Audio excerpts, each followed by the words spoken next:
Bismillahirrahmanirrahim. Assalamualaikum warahmatullahi wabarakatuh. Selamat pagi semuanya. Bagaimana kabarnya hari ini? Alhamdulillah. Baiklah, di sini saya akan memberikan materi tentang akidah akhlak kelas 11 Madrasah Aliyah. Materi yang pertama yaitu tentang dosa besar. Ada beberapa dosa besar, yaitu yang pertama tentang membunuh. Islam mengajarkan untuk melindungi setiap nyawa. Menghilangkan satu nyawa pada hakikatnya sama dengan membunuh seluruh umat manusia, sehingga Islam sangat mengutuk adanya pembunuhan. Yang kedua yaitu liwat. Liwat adalah salah satu bentuk perilaku seks menyimpang. Di bawah Islam, perilaku ini dikategorikan sebagai bentuk pelanggaran yang besar. Umat Nabi Lut adalah yang mula-mula melakukan perilaku menyimpang ini, sehingga azab Allah diturunkan untuk menjadi peringatan kepada manusia yang tidak tunduk kepada hukum dan ketentuan Allah. Dosa besar yang selanjutnya yaitu LGBT. LGBT adalah perilaku melampaui batas yang sangat dikecam oleh Islam. Dampak dari LGBT sendiri sungguh mengerikan bagi para pelaku, masyarakat maupun umat manusia. Allah mengancam umat yang membiarkan adanya LGBT dengan kematian, paceklik, dan kelaparan. Yang selanjutnya yaitu meminum khamr. Mengkonsumsi minuman keras atau khamr dengan segala jenisnya adalah dilarang oleh agama, karena akan berdampak pada kejahatan-kejahatan turunan lainnya.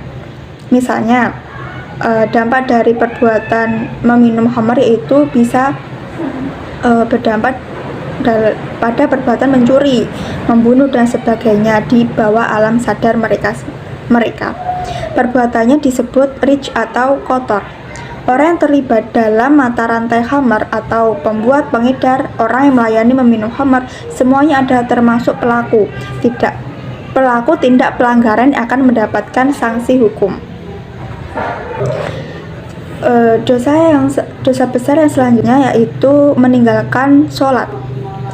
Sholat sendiri adalah tiang agama. Tingkat keberagaman seseorang dapat diukur dari seberapa serius dalam melaksanakan sholatnya.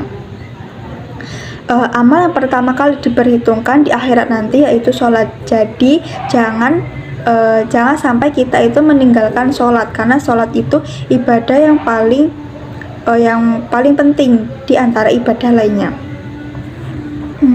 Dosa yang selanjutnya yaitu judi. Judi diartikan sebagai suatu kegiatan pertaruhan untuk memperoleh keuntungan dari hasil suatu pertandingan, permainan, atau kejadian yang hasilnya tidak dapat diduga sebelumnya. Dalam pengertian syar'i, judi merupakan terjemahan dari maisir, yaitu segala bentuk permainan dengan taruhan uang atau benda berharga lainnya, di mana yang menang mengambil uang tersebut. Dampak negatif dari judi yaitu judi merupakan perbuatan setan, dapat merusak ukhuwah atau menimbulkan permusuhan dan kebencian, menghilangkan semangat untuk bekerja, melupakan zikrullah dan sholat. Dan dosa besar selanjutnya yaitu mencuri. Mencuri adalah mengambil sesuatu hak milik orang lain tanpa sepengetahuannya. Dampak dari mencuri sendiri bagi pelakunya yaitu mengalami kegelisahan, mendapat hukuman, mencemarkan nama baik, merusak keimanan.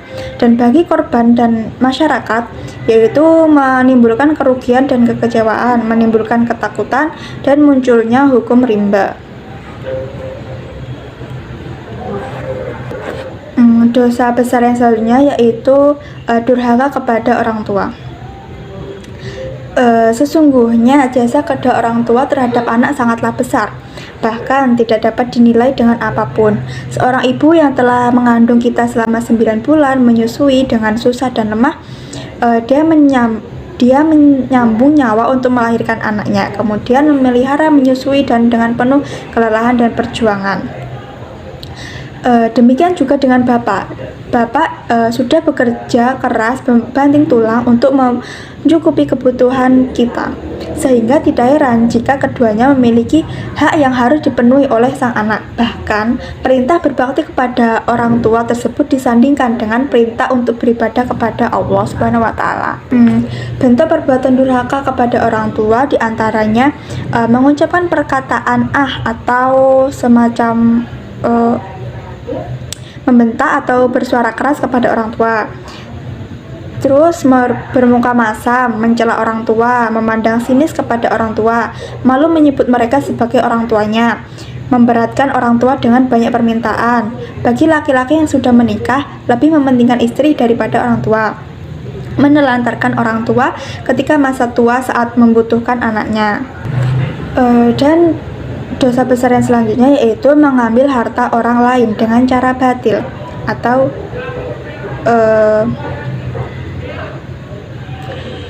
korupsi, judi, mencuri, dan sebagainya adalah dilarang dan termasuk dosa besar.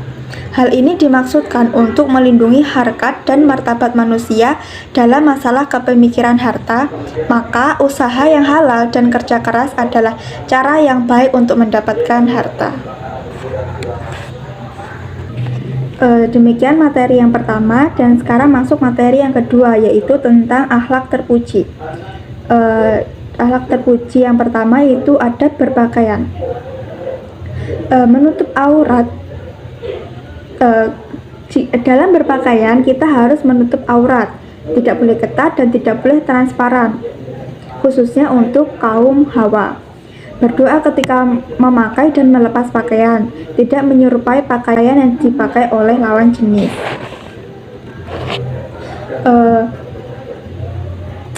Ide dasar yang terdapat dalam diri manusia adalah tertutupnya aurat. Namun, karena godaan setan, maka aurat manusia menjadi terbuka. Untuk itu, konsep berpakaian atau menutup aurat adalah sejalan dengan adanya manusia itu sendiri, yaitu Adam dan Hawa. Dalam konteks kehidupan modern, pakaian bukan sekedar difungsikan untuk menutup aurat dan melindungi tubuh dari sengatan matahari dan bencana, tetapi juga difungsikan untuk meningkatkan keindahan bagi pemakainya. Dari sinilah berkembangnya model pakaian.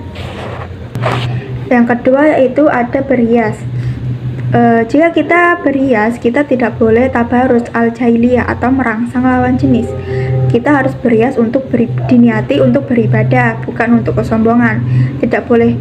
Dan dalam berhias sendiri kita tidak boleh menghias yang menyerupai simbol-simbol non-Islam ataupun menato tubuh kita juga tidak boleh.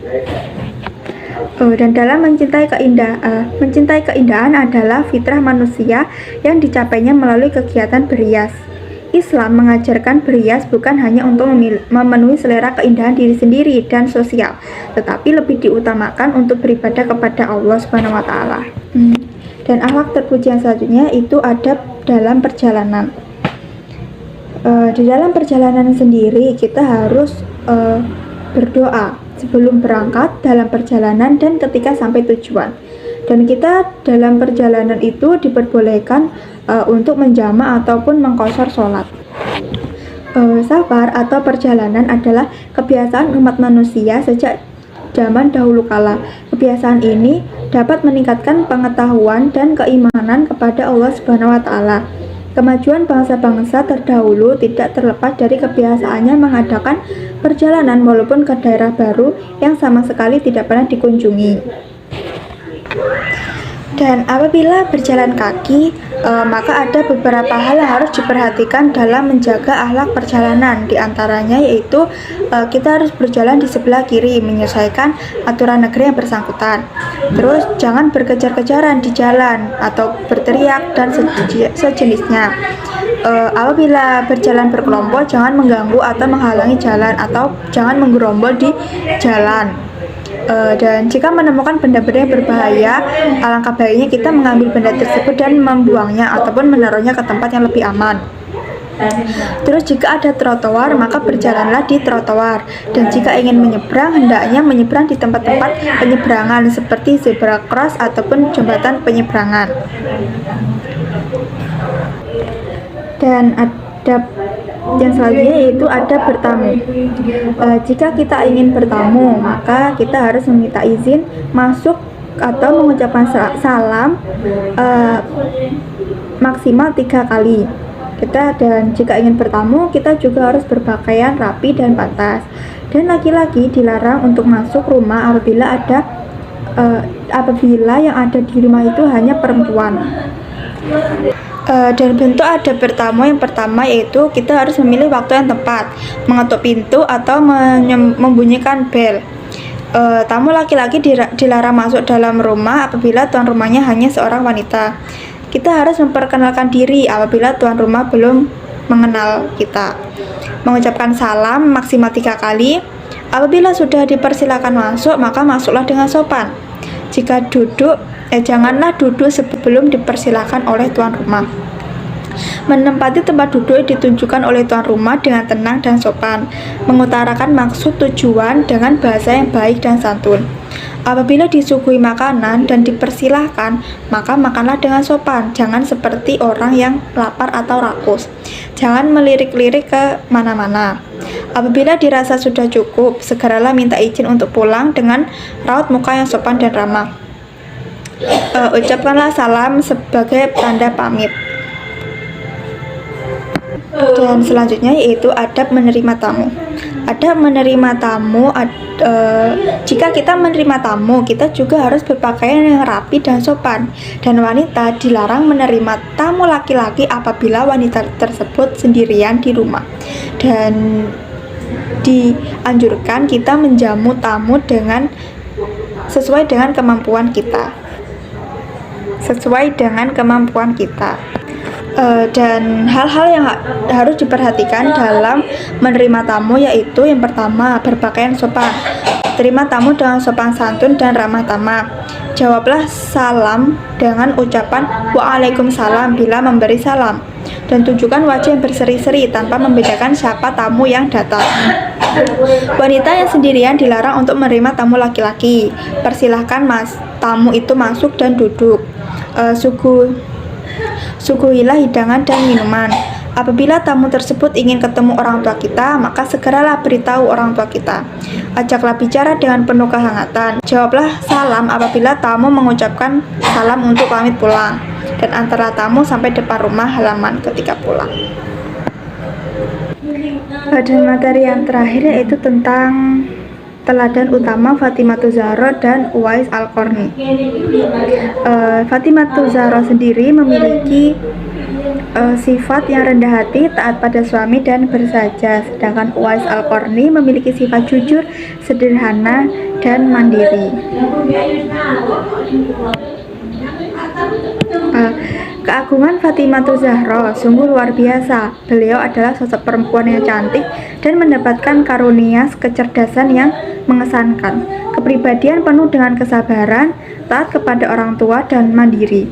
Sebagai seorang istri, Fatimah Az-Zahra sungguh menjadi teladan bagi kaum perempuan. Ketaatannya kepada suami tidak diragukan lagi. Fatimah Az-Zahra juga figur perempuan terpelajar karena diasuh langsung oleh Nabi Muhammad SAW, sehingga kepribadiannya sangat agung. Hingga suatu saat Aisyah, istri Rasulullah, memujinya.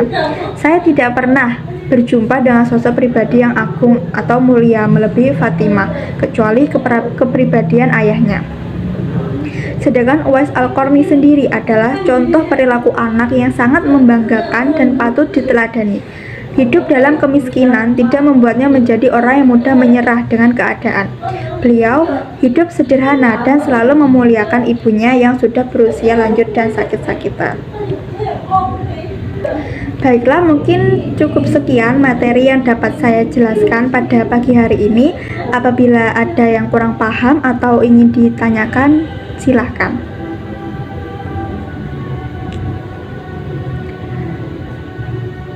Baik, jika tidak ada yang ditanyakan, sekarang dikeluarkan satu kertas dan juga satu pulpennya. Ditulis soal ditulis dulu soalnya. Nomor 1 yaitu durhaka kepada orang tua adalah salah satu perilaku dosa besar. Namun demikian, dalam realitanya banyak orang yang tidak patuh kepada orang tua. Bagaimanakah perilaku yang seharusnya dimiliki oleh seorang anak terhadap orang tua? Yang nomor 2, bagaimana adab berpakaian yang benar menurut ajaran agama Islam? Dan soal yang terakhir yaitu apa yang bisa diteladani oleh Fatimah Zahra binti Rasulullah dan Uwais Al-Qarni? Dikerjakan di rumah dan dikumpulkan minggu depan. Baiklah, mungkin cukup sekian pelajaran pada pagi hari ini. Apabila ada kurang lebihnya mohon dimaafkan. Wassalamualaikum warahmatullahi wabarakatuh.